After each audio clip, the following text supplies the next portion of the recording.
እቺ የሰሜን ኮሪያ ሰላይ 115 ሰዎች ያሉበትን አውሮፕላን ታፈነዳና ትያዛለች። ከዛም በነፃ ይለቋታል። ታሪኩ የሚጀምረው ከሷ ነው። ኪም ሂዩን ሂ ምናምን ነገር ነው ስሟ። እኛ ግን ለዚህ ቪዲዮ ኪም ብለን እንጠራታለን። ኪም በጊዜው 25 ዓመቷ ሲሆን የሰሜን ኮሪያ ሰላይ ናት። ሰላይ ናት ስላይ ስግጥ ብላ 7 ዓመት ሙሉ ስፓይ አካዳሚ ገብታ ስለላን የተማረች ሰላይ ማለት ነው። ታዲያ ኪም ከልጅነቷ ጀምሮ ሁለት ነገሮችን እየተማረች ነው ያደገችው። አንደኛው የሰሜን ኮሪያ መሪ ከፈጣሪ የተላከ መልአክ እንደሆነና ሁለተኛው ደግሞ ደቡብ ኮሪያ ከምድር በታች የተረገመች ሀገር እንደሆነች ነው። ታዲያ በዛ ሰዓት ደቡብ ኮሪያ በ1988 ለምታዘጋጀው የኦሎምፒክ ጌም እየተዘጋጀች ነበር። በሰዓቱ ታዲያ በዓለም ዙሪያ በረሃብና በጦርነት የታወቀችበትን የጠፋውን ስሟን ለመቀየርና የመጣችበትን ርቀት አሳይታ ስሟን ለማደስ ቱሪስቶችን ከዓለም ዙሪያ እየጋበዘች ነበር። ይሄም ደቡብ ኮሪያ ያራመደችው ያለችው ሙድ ያልተመቸው አንድ ሰው ነበር። ይሄ ሰውዬ ኪም ጃንግ ኢል ይባላል። የሰሜን ኮሪያ መሪ ነው። ደቡብ ኮሪያ ከዓለም ይሄን ሁሉ ትኩረት በአንድ ጊዜ መሳቧ ብዙም አልተመቸውም።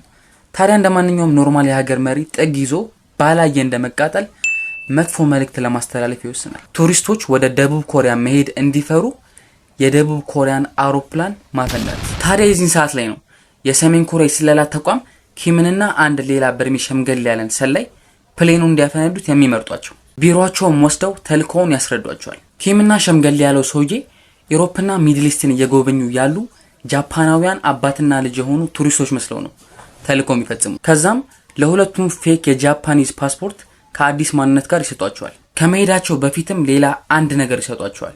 በውስጡ ሳይናይድ የሚባል መርዝ ያለው ሲጋራ ከተወሰደ የትኛውንም ሰው በደቂቃ ውስጥ ጭጭ የሚያደርግ መርዝ ማለት ነው። በተልኮ መሃል በየትኛውም ጊዜ ከተያዙ ሳያስለፈልፏቸው በፊት ሲጋራውን በልተው ራሳቸውን እንዲያጠፉ ይነገራቸውና ተልኮውን ይጀምራሉ። ከዛም ለሚቀጥሉት 16 ቀናት የተለያዩ ሀገራት እየሄዱ መጎብኘት ይጀምራሉ። ከሰሜን ኮሪያም ተነስተው ወደ ቀድሞዋ ሶቪየት ዩኒየን ይሄዳሉ። ከሶቪየት ዩኒየንም ወደ ሃንጋሪ፣ ከሃንጋሪ ደግሞ ተነስተው ወደ ቀድሞዋ ዩጎዝላቪያ፣ ከዛም መዳረሻቸውን ኢራቅ ባግዳድ ይደርሳሉ።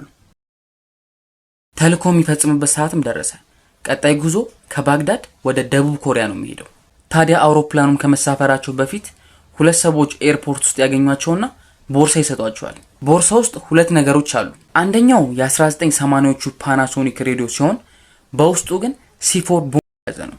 ነገርየው ፕሌን ውስጥ የሚያጠምሩት ታይመር ቦምብ ነው። ሁለተኛው ደግሞ የውስኪ ቦትል ሲሆን በውስጡ ግን ያለው ውስኪ ሳይሆን ፒኪቲኒ ሊኩዊድ ኤክስፕሎሲቭ የሚባል ፈሳሽ ነገር ነው። ነገርየው C4 ሲፈነዳ በቅርብ ርቀት ካለ እሱም አብሮ ስለሚፈነዳ የጉዳቱን መጠን ይጨምራል ማለት ነው። ናው ፕሌኑ ከባግዳድ ደቡብ ኮሪያ ቢሆንም የሚሄደው መሃል ላይ አቡዳቢ ላይ አርፎ ነዳጅ ሞልቶ ነው ከእንደገና ጉዞ የሚቀጥለው። ታዲያ እነሱም ፕላን ፈንጂውን በመጀመሪያው ጉዞ አጥምደው ፕሌኑ ለነዳጅ አቡዳቢ ላይ በሚያርፍበት ሰዓት ወጥተው ለመቅረት ፍተሻውንም አልፈው ፕሌን ውስጥ ይገባሉ። ኪምም ወዲያውኑ መጸዳጃ ክፍል ገብታ ፈንጂውን ከ10 ሰዓት በኋላ እንዲፈነዳ አርጋ ታጠምደውና ትወጣለች። ፕሌኑም ከሰዓታት በኋላ አቡዳቢ ላይ ያርፋል። ኪምና ሽማግሌውም ሰውዬ በዛ ሰዓት ላይመለሱ ፕሌኑን ለቀው ይቀራሉ። ፕሌኑም ነዳጁን ሞልቶ ወደ ደቡብ ኮሪያ ጉዞውን ይጀምራል። ከጀመረም ከተወሰኑ ሰዓታት በኋላ አየር ላይ እንዳለ ይፈነዳል። ፕሌን ውስጥ የነበሩትን 115 ሰዎች እንዳለ ህይወታቸው ያልፋል። ደቡብ ኮሪያም የዛን ቀን እንደ ሀገር ታለቅሳለች። ኪምና ሰውየውም ወደ ሰሜን ኮሪያ ወደ ሀገራቸው ለመመለስ ጉዟቸውን ይጀምራሉ። በሚቀጥለውም ቀን ኦሬዲ ከአቡዳቢ ወጥተው ባህሬን ገብተዋል። ባህሬንም 3 ቀን ቆይተው ትኬት ቆርጠው ወደ ሮም ቀጣይ ጉዟቸውን ለማድረግ ኤርፖርት እንደገቡ ሁለት ፖሊሶች መጥተው ለጥያቄ እንደሚፈልጓቸው ይነግሯቸውና ወደ ቢሮአቸው ይወስዷቸዋል። ከዛም ሸምገል ያለው ሰላይ ነገሩ እንደተነቃባቸው ይገምትና ወዲያውኑ ሳይናይድ ያለውን ሲጋራ አውጥቶ ይበለዋል። በደቂቃ ውስጥም ህይወቱ ያልፋል። ኪምም ትንሽ ቆይታ ሲጋራውን አውጥታ ራሷን ለማጥፋት አፏ ውስጥ ከቷለች። ፖሊሶቹም ወዲያውኑ ያዩትና ያስተፋዋል። የቀመሰችውም ሊገላት በቂ ስላልነበረ አልገደላትም።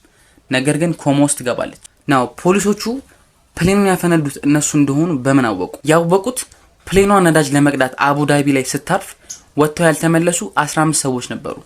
ከነዛ ውስጥ ሁለቱ ኪምና ሽማግሌው ሰውዬ ናቸው። ፓስፖርታቸውም ፌክ እንደሆነ ይደርሱበታል።